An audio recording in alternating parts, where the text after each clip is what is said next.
Dear students, आज हम पढ़ने वाले हैं संथाल जनजाति के बारे में। तो सबसे पहले हम बात करते हैं निवास क्षेत्र की। तो यह जो है गौंड जनजाति के बाद भारत की सबसे बड़ी दूसरी आदिम जनजाति है, जिनकी जनसंख्या जो है लगभग 50 लाख के ऊपर है। यह जनजाति बिहार व झारखंड, मुख्यतः छोटा नागपुर पठारी क्षेत्र में निवास करती है। इस प्रदेश की जलवायु उष्णकटिबंधीय मानसूनी है। यहाँ वनस्पति सघन पाई जाती है। वर्षा काल में जो है 160 सेंटीमीटर से 180 सेंटीमीटर वर्षा होती है। शीतकाल में लगभग 10 सेंटीमीटर तक वर्षा होती है। लोग पहाड़ी एवं वन क्षेत्रों में रहना पसंद करते हैं। यद्यपि वर्तमान में ये लोग मैदानी भागों में भी स्थायी निवास बनाकर रहने लग गए हैं। उसके बाद बात करते हैं हम कुछ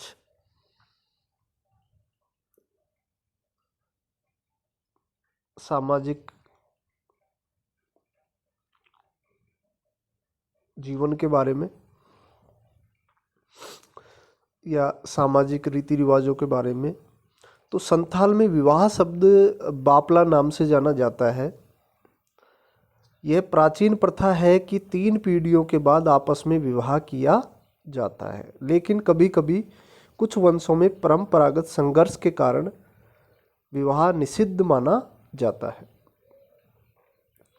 विवाह जो है 2 प्रकार से संपन्न होता है। प्रथम वह जिसमें विवाह रैबर के द्वारा तय किया जाता है, जिसका प्रचलन आजकल बढ़ गया है। रैबर का मतलब होता है एक प्रकार से बिचौलिया, जो लड़का या यूँ कह दीजिए वधू पक्ष और वर पक्ष में मध्यस्थता की भूमिका अदा करता है। दूसरी प्रथा है जिसमें विवाह बिना रैबर की सहायता से लड़के लड़की के माता पिता या स्वयं तय कर लेते हैं। इनमें विवाह विच्छेद तथा विधवा पुनर्विवाह का चलन विद्यमान है। संथाल लोग जो है पुनर्जन्म में विश्वास करते हैं। मृत आत्मा की पूजा आराधना इनमें प्रचलित है।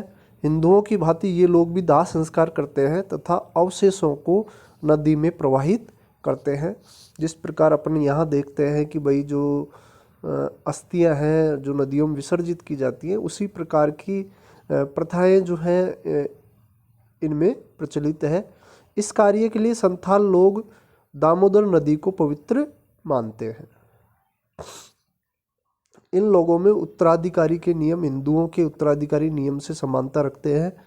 पिता की मृत्यु पर संपत्ति बेटों में बांट दी जाती है।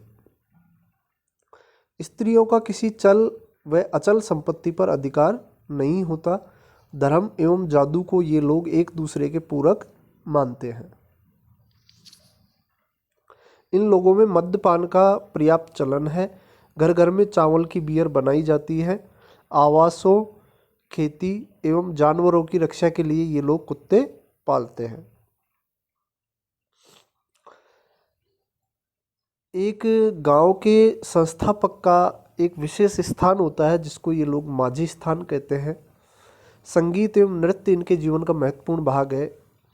इसमें स्त्री पुरुष दोनों ही लोग समान रूप से भाग लेते हैं। इनके वाद्य यंत्र पर्याप्त सीमित संख्या में होते हैं।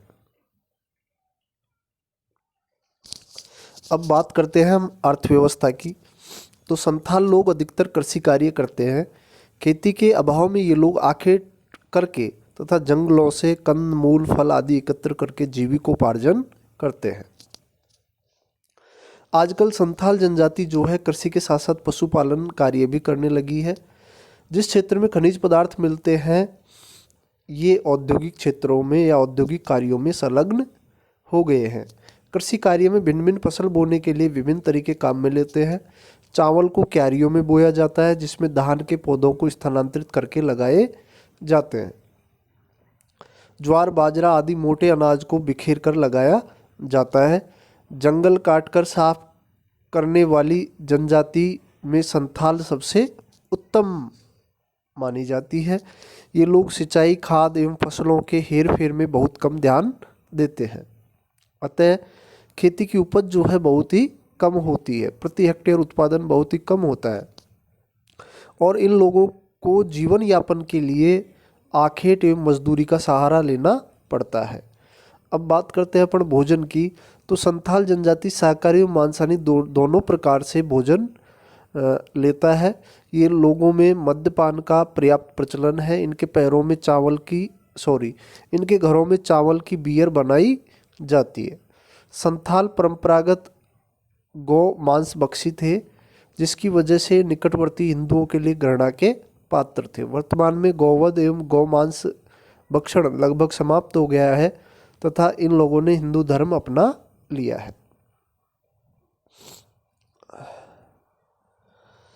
सामाजिक जीवन में बदलाव की बात करें तो मार्टिन ऑरेन ने अपनी रचना दी संथाल में लिखा है कि ये लोग अब स्थायी कृषक के रूप में कार्य करते हैं। यद्यपि इन लोगों ने शोषणकर्ता जैसे महाजन, सेठ, साहूकार, ठेकेदार का पर्याप्त विरोध किया है, जिसके परिणाम स्वरूप आत्मसातकरण की प्रक्रिया मंद गति से आगे बढ़ी है।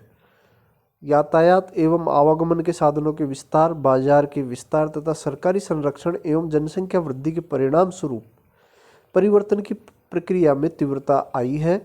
जनजातीय समाज में अधिक भेद बढ़े। ऐसा होने से शिक्षा का प्रसार हुआ। इसके परिणाम स्वरूप कुछ प्रथा, कुप्रथा, रीति रिवाज आदि में परिवर्तन आया है। विशेष रूप से नगरीय प्रदेशों में रहने वाले संथालों ने कतिपय प्रथाओं में कमी अथवा उनका सरलीकरण अथवा व्रत परंपराओं का अनुसरण करना प्रारंभ कर दिया है। देखिए, अब हम बात करते हैं इनके प्रजातीय संबंध के बारे में। तो भारत सरकार जो है इनको वेदा मानती है। गुहा के अनुसार ये प्रोटो ऑस्ट्रेलॉइड है। हैडन के अनुसार ये प्री द्रविडियन है तथा स्मिडट के अनुसार ये ऑस्ट्रो एशियाटिक है। भाषा की बात करें तो इनकी मुख्य भाषा मुंडा है तथा अन्य आजकल ये बंगाली, असमी, बिहारी आदि बोलने लगे हैं। इसी के साथ हमारा टॉपिक होता है ख़त्म। Thank you.